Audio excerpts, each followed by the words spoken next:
Hey Huns, and welcome back to the Hey Hun So podcast.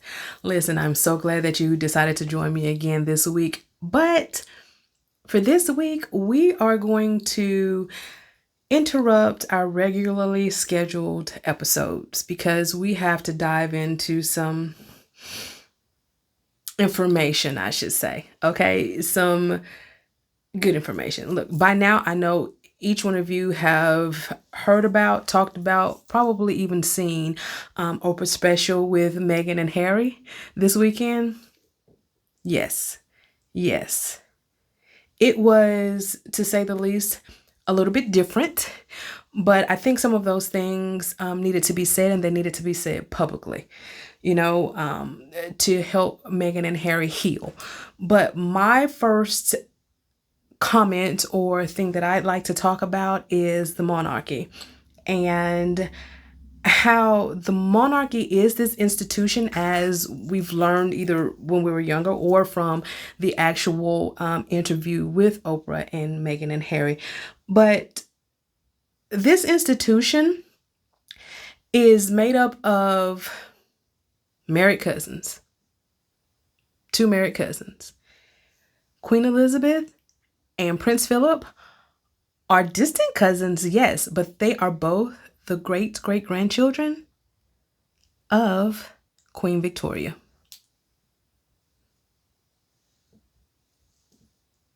And then also when it comes to the monarchy, they're silent. They're silent on Prince Andrew and his connection to Jeffrey Epstein. Silent, mum's the word. And then they have been silent on Prince Charles for all of my life. All of my life.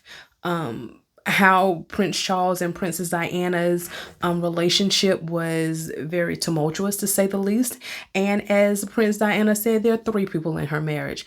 We said nothing about that. How Prince Charles has married his mistress, the mistress who he was living with when he was living separately from Diana while they were married. But I digress. He didn't say anything about that. But they're afraid of Meghan simply because she's biracial. I'm so confused.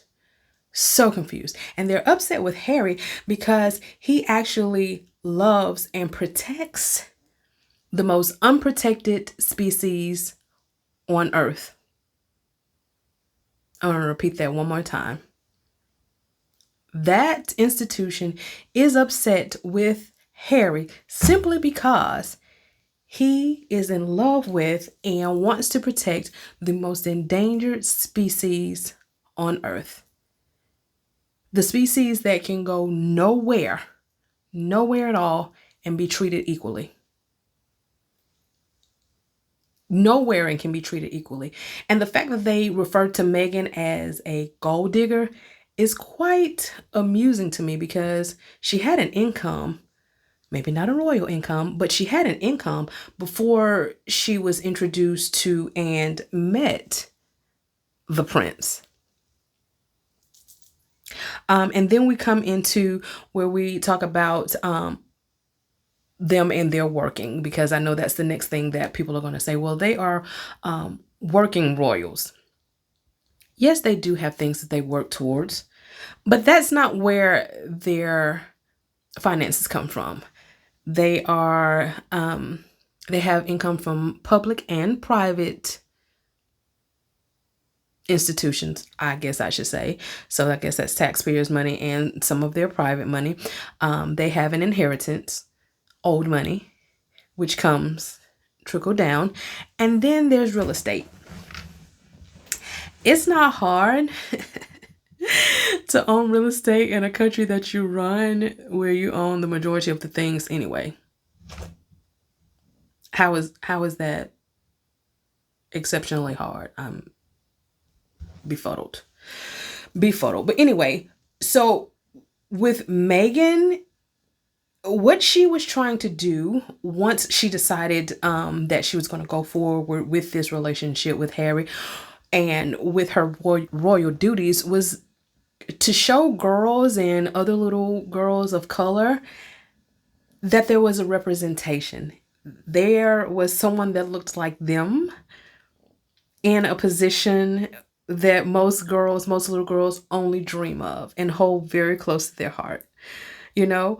Um, and possibly one day be a queen. But of course, we know Meghan was so far down the line to be a queen that probably would not happen due to the fact that William was next in line after his father because he's the oldest, and he also has children. So, Harry was down the line a lot, let's just say. But I do think that with Kate, who was about to be or possibly be the future queen, that even if she didn't feel upstaged, then there were people in the institution that felt like she was upstaging or was being upstaged by the Duchess. Because she came in, and even in Harry's own words, she was loved. Meghan was loved almost immediately, if not immediately. But the disrespect began with that little phrase or that little moniker that they gave her, Hurricane Meghan. That is totally disrespectful. Simply because every woman of color that you meet, especially Black women, we're not always angry. And for that title to be bestowed upon us is very disheartening. And it's very cold, and it hurts a lot.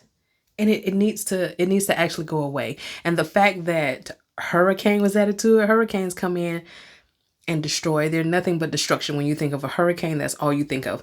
But Meghan, even when she was doing this interview with Oprah, she chose her words very carefully. Very, very carefully, because she already knew.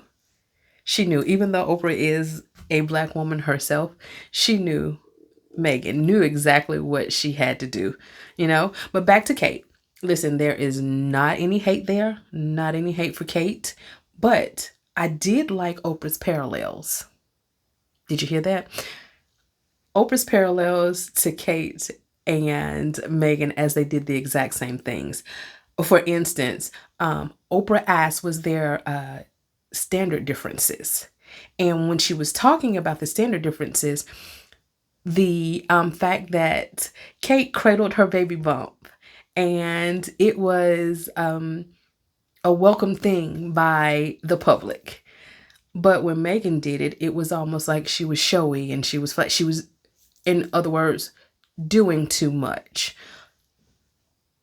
Then we have the fact that Kate ate an avocado for breakfast, and it was just loved again by the public, with almost resounding applause, those makeshift applause.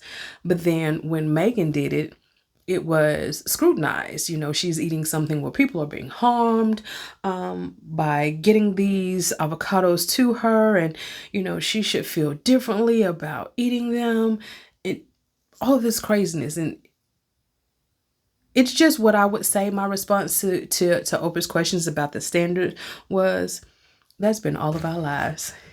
It pretty much goes back to Oprah's, which is kind of funny to me. Her statement in The Color Purple. All of her life, she had to fight. All of our lives, we've always had to fight, and I don't think that it will stop anytime soon. The conversations need to happen, and they need to happen expeditiously, continuously, absolutely. But did you hear in this interview how Meghan said that she lost, well, not lost, but her driver's license were taken, her passport was taken, and her keys were taken? To me, that sounds like kidnapping. But I digress. I am not a royal, nor do I play one on television. But I do feel like that the ultimate disrespect came in with baby Archie. And it came in because of the conversations that were had about baby Archie, which were absolutely ridiculous. The fact that they wanted to rewrite one of King George's conventions to ensure that this child of color would not have any royal provisions. He would not have a title, even though he was born of royal blood. He would not have a title. He would not have security, which is given to anyone that is in the monarchy, no matter how far down the line. And then there was the fact that there was an entire conversation about his skin color. In 2021, yes, in 2021, we are asking if this child's skin color will be dark or not. That is absolutely appalling. But I will say, though, the roots of the royals are Black people. But I'll move on. I will move on. But the best part of the interview for me was when Harry entered. My boy Harry entered, and he told the truth. He told it respectfully, and he respected private conversations that he had had with members of his family. And the fact that he showed that he loved his family, especially his grandmother and his grandfather, and he protected them from that statement about being racist. He made sure that we understood that that was not his grandmother and his grandfather. I do say, though, that I loved the fact that both of them protected people. They did not call out anyone singularly to destroy them or to make people think any less of them, which I consider very admirable. I love that about them.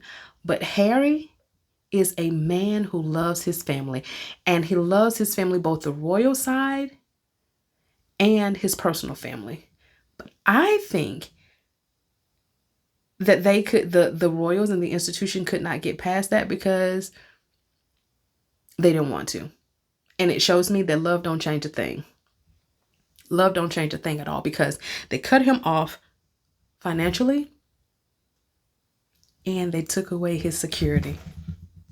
The security that he needed to ensure that not only himself, but his wife and his child that is about to be born this summer, which we will let in on, his entire family was left without anything, simply because he had enough respect and love in his heart to do his number one job.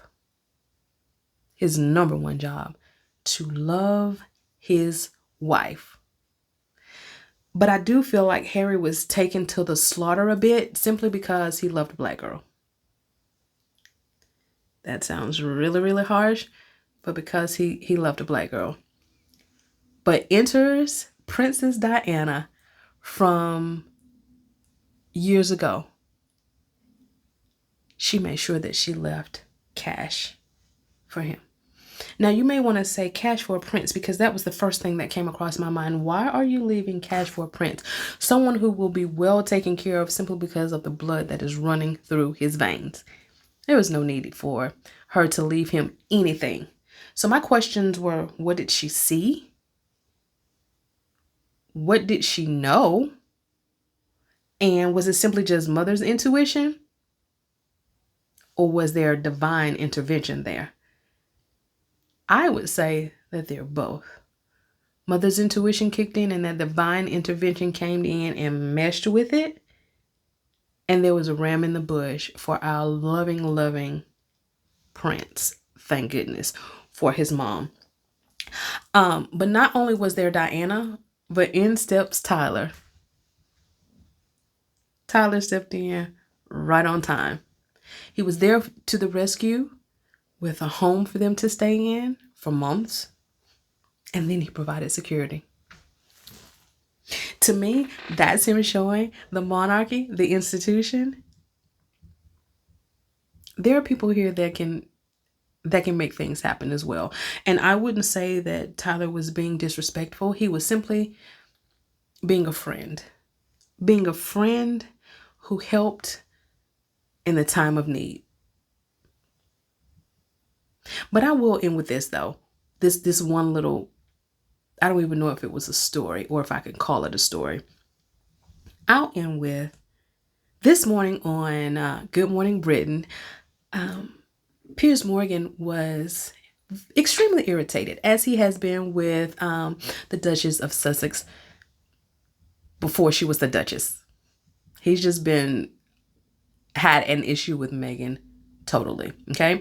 But this morning he was confronted and he was not able to take it because Alex, and I hope I'm saying his last name right, Beresford, probably killing that. So sorry, Alex. But Alex came to the rescue of Meghan, and Piers did not like that because Alex told the truth as to why Piers is so upset. Piers is upset because, in his own words, Meghan ghosted him. I would go as far as to saying, yes, he did get ghosted, but he got ghosted because the day that he and Meghan, who were friends previously, and he even explained how Meghan would send episodes or previews of episodes of Suits before they would even air, and they would talk about them and chat about them and, come to conclusions and things like that. Friendly conversations. Well, Meghan went to London and she had drinks with Piers. In that meeting, date, whatever Piers thought it may have been, I don't know if harsh words were exchanged or words were exchanged. Don't know. But at that moment, that was the last time that he saw Meghan. And that very night, Meghan met her prince on a blind date.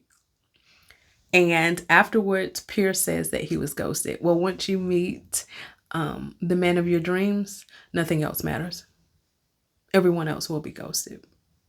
No one else will have a say, or no one else will be thought of. Sorry, Piers.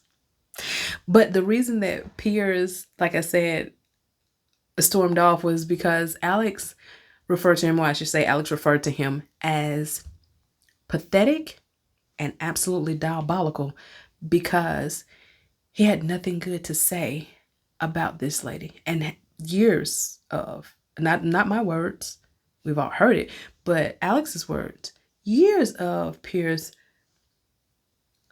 being verbally abusive to Meghan and not giving her any leeway, period. So yeah, I feel like his actions were pathetic and absolutely diabolical as well. I think that Alex hit the nail directly on the head, but I want to know, is Piers still big mad after all these years? And if so, why? Why? He shouldn't be. Like, what are you so mad about?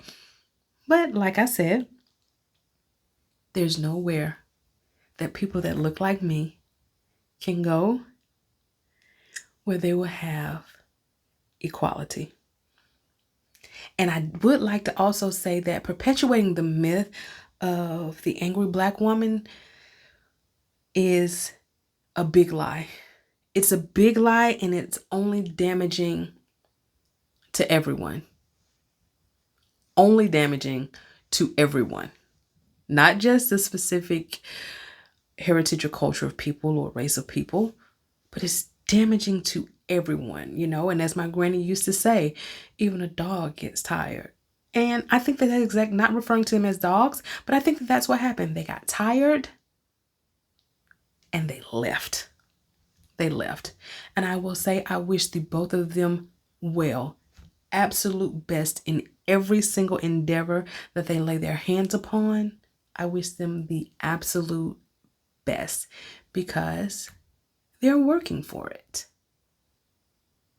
And they're working for what they deserve, which is absolute happiness. Okay? And I wish the same for you guys as well. And I want to say that this is all that I have for you guys this week. My little rant is over now.